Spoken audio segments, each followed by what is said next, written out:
English is kind of the main language here. Well, it's kind of the main language in Amsterdam as well, but not other countries. So we had a terrible disaster here in the city of London with the Blitz. That was 80% of the city was destroyed. The fire of London as well destroyed a lot. That destroyed about 75%, something like that. And in fact, you will see as we go over London Bridge, the world famous London Bridge. There it is, folks. It's the biggest anticlimax on your right hand side. It's pretty dull, but basically we will see, on the left you'll see it, the monument to the fire of London. So it's a 202 foot, 90 metre or so, fluted Doric column. On the left hand side there's a cage at the top, and that was to stop people from jumping off, because until the 1800s people kept going up and jumping off, like 12 people. In fact, more people have jumped off the top of the monument than died in the event it commemorates. I mean, that's got to be the very definition of irony.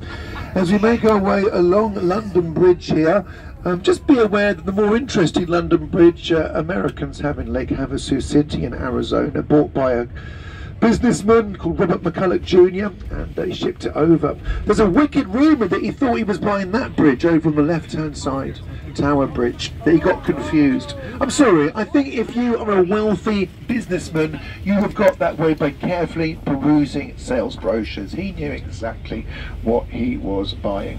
So Tower Bridge is the bridge that goes up and down about 80 degrees every single day. In front of it is HMS Belfast, one of the last big gunships in the Second World War. That was the first to open fire on the Nazis and the liberation of France. Coming up to the 80th anniversary this June, D-Day. Well, certainly for the British beach of Gold, Canadians had Juno, and then the Americans had a couple as well. On the left hand side you can see the Tower of London. Can you see that? The left of Tower Bridge, can you see there's the Tower of London in front of the red crane? That's the old fortress of London.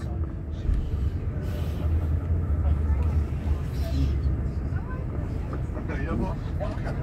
Go straight down here, take a right, and stop at Westminster. So the Tower of London is where a lot of the traitors used to be imprisoned back in medieval days. It was a place of execution as well. We were still executing Nazi spies there in the Second World War. They were being shot in the moat on the western side. 9 German spies were shot as well in the First World War. It's where we had a couple of the wives of Henry VIII have their heads removed from their shoulders, because well, the first one to be executed, Anne Boleyn, she hadn't given birth to a healthy boy.